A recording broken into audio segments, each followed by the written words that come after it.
السلام علیکم ورحمۃ اللہ وبرکاتہ۔ ہم آج کا لیسن سٹارٹ کرنے سے پہلے کل کے لیسن پہ ایک چھوٹا سا کمنٹ ہے جو آپ کی ایک ساتھی جو ہے ہمارے ساتھ شیئر کریں گی اپنا۔ السلام علیکم۔ وعلیکم السلام ورحمۃ اللہ۔ الحمدللہ کہ ہمارا جو یہ سیشن ہے کیونکہ یہ غور و فکر اور تدبر پر ہے تو الحمدللہ اس کا واضح اثرات اپنے ذہن پہ محسوس ہو رہے ہیں اور ایسا محسوس ہو رہا ہے جیسے دماغ نے کام کرنا شروع کر دیا ہے ماشاءاللہ الحمدللہ۔ یہ جو ہماری دوسری آیت تھی اس کے اندر لفظ آیا تھا سمیعاً بصیرا، خوب سننے والا خوب دیکھنے والا۔ اس سے کچھ باتیں میرے ذہن میں آئیں خوب سننے والا خوب دیکھنے والا سے۔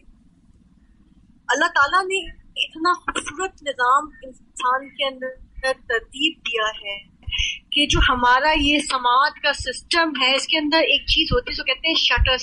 جس طریقے سے دکانوں میں شٹر ہوتے ہیں ان کا کام کیا ہوتا ہے کہ اندر آنے اور باہر جانے کے اوپر ایک چیک ہو، اسی طریقے سے ہماری سماعت میں بھی ایک شٹر سسٹم ہوتا ہے۔ عام حالات میں کیا ہوتا ہے جب ہم کہیں بیٹھے ہوتے ہیں وہاں پنکھے کی آواز بھی ہے، کسی پرندے کی، چڑیا کی، کوے کی آواز بھی ہے، بلینڈر بھی چل رہا ہے، ماسی کے برتن دھونے کی آواز بھی آ رہی ہے، بچے آپس میں کھیل رہے ہیں، شرارت کر رہے ہیں اور کوئی ہم سے بات کر رہا ہے۔ تو وہ ان تمام ڈسٹریکشنز کے باوجود کسی حد تک ہمارے دماغ کو فوکس کرتا ہے اور اس آواز کو جو سب سے اہم آواز ہے اس کو پرائیورٹائز کر دیتا ہے اور ہم اس پہ توجہ دیتے ہیں۔ جو ہماری عمر بڑھتی ہے تو یہ شٹر سسٹم کمزور ہو جاتا ہے۔ ہم نے دیکھا ہوگا کہ ہم محفل میں بیٹھے ہیں اور جو ہمارے بزرگ ہمارے ساتھ ہیں تو وہ کہتے ہیں کہ ایک ایک کر کے بات کرو۔ کی وجہ یہی ہوتی ہے کہ وہ شٹر سسٹم کمزور ہو جاتا ہے تو اگر ایک ساتھ کئی لوگ بات کریں تو اس کو سمجھ نہیں پا رہے۔ اسی طرح کوئی بچہ اگر ٹی وی دیکھ رہا ہے یا اپنا کوئی پسندیدہ کوئی کمپیوٹر گیم میں انوالو ہے بہت زیادہ اس کے اندر، تو ہم اس کو آواز دیتے ہیں تو ہم کیا محسوس کرتے ہیں کہ وہ بالکل ہماری بات نہیں سن پا رہا۔ یا جو ADHD بچے ہوتے ہیں ان میں بھی یہ شٹر سسٹم کمپرومائز ہوتا ہے۔ ان کے اندر ساری آوازیں، چاہے وہ پنکھے کی آواز ہے، چاہے وہ کوے کی آواز ہے، چاہے کسی نے دروازہ کھولا یا کوئی ان کو بلا رہا ہے، وہ اس میں پرائیورٹائز اور فوکس نہیں کر پاتے کہ کون سی آواز سب سے زیادہ اہم ہے۔ اسی طریقے سے آتا ہے کہ خوب دیکھنے والا۔ ایک دیکھنا، ایک بصارت تو وہ ہوتی ہے جو کہ آنکھوں سے دیکھا جاتا ہے اور ایک دل سے دیکھا جاتا ہے۔ یہ دونوں دیکھنے کے طریقے اللہ نے انتہائی کامل بنائے اور خدا نخواستہ کسی ایک طریقے میں کوئی کمی آ جائے تو دوسرا میکینزم اللہ اس سے کمپنسیٹ کر دیتا ہے۔ میرے اپنے سگے خاندان میں میرے فرسٹ کزنز میں کچھ ایسے بچے موجود ہیں جن کی آنکھوں میں روشنی نہیں ہے، لیکن اللہ تعالیٰ نے ان کی دل کی آنکھ کو اس حد تک کھول دیا ہے کہ وہ بچے ٹوٹل انڈیپینڈنٹ ہیں، وہ یونیورسٹی میں پڑھا رہے ہیں، وہ اپنا بزنس کر رہے ہیں، وہ بس میں اکیلے سفر کر رہے ہیں، وہ چولہے پر کھانا پکا رہے ہیں۔ میں نے اس طریقے سے گول گول پیڑے بناتے اس بچی کو دیکھا ہے جو کہ دیکھ نہیں سکتی، جس کو یہ نہیں پتا کہ گول چیز کیا ہوتی ہے اور وہ پوری توازن سے بنا رہی ہے۔ تو جب اللہ تعالیٰ ایک چیز کو، ایک آنکھ کی روشنی کو کم دے کر دیتا ہے تو بہت مختلف طرح کی بصیرت کو، شعور کو کھول دیتا ہے۔ اسی طرح آپ لوگوں نے الٹرا ساؤنڈ کا نام سنا ہوگا۔ Ultra sound basically sound waves کے ذریعے دیکھنے کا نام ہے، چاہے وہ روم میں بیبی کو دیکھنا ہو، چاہے وہ سمندر کے اندر دیکھنا ہو، چاہے وہ زمین کے اندر کانوں میں چھپے خزانے دیکھنا ہو۔ تو یہ تو خوب سننے اور خوب دیکھنے کی وہ چند مثالیں ہیں جو ہم اپنے انسانی ذہن سے، جو کہ انتہائی مختصر سی ہماری سوچ ہے، اس سے ہم سوچ رہے ہیں۔ بے شک اللہ ہی بہتر جاننے والا ہے کہ اس نے کس طرح سے انسان کو خوب سننے اور خوب دیکھنے والا بنایا ہے۔ واللہ تعالی عالم۔ جزاک اللہ خیر۔ جزاک اللہ خیر کثیر، ماشاء اللہ، بارک اللہ فیکم۔ الحمدللہ آپ نے بہت اچھی اس کی جو ہے وضاحت بیان کی کہ سمیع اور بصیرہ کس طرح انسان کے اندر اللہ تعالیٰ جب سمیع اور بصیر ہونا کی صفت ڈال دیتے ہیں تو وہ کس قدر سمیع اور بصیر اور کس کس طرح سے سمیع اور بصیر بن جاتا ہے۔ یعنی کہ سمع ہے تو بھی وہ سمع ہو سکتا ہے اور بصر نہ ہو تو بھی وہ بصیر ہو سکتا ہے۔ سبحان اللہ۔ السلام علیکم استاذہ جی، میں تھوڑی سی بات کرنا چاہتی تھی، ریفلیکشن ہی دینا چاہ رہی ہوں جی کہ اگر ہم انسان کے اوریجن کی اس کی فارمیشن کی بات کریں تو جب گیمیٹ فارمیشن ہوتی ہے اس کے دوران میوسس ہو رہی ہوتی ہے تو جب کروموسوم اسپنڈل فائبر سے الگ ہوتے ہیں تو بہت زیادہ چانسز ہوتے ہیں کہ